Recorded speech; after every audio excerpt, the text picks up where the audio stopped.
السلام عليكم ورحمة الله وبركاته. هنعمل النهاردة مع بعض الكشري المصري. هنعمله في البيت أحلى من المحلات. في المحلات غالي وما بيبقاش حلو كده.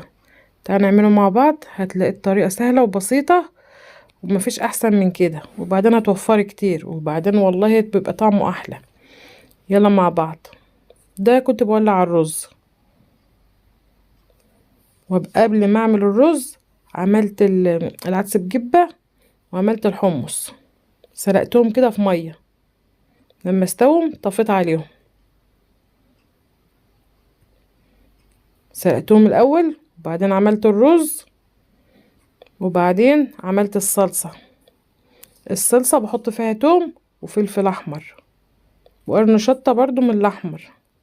هوريهولكوا دلوقتي. ده الرز، عملت رز بالشعريه.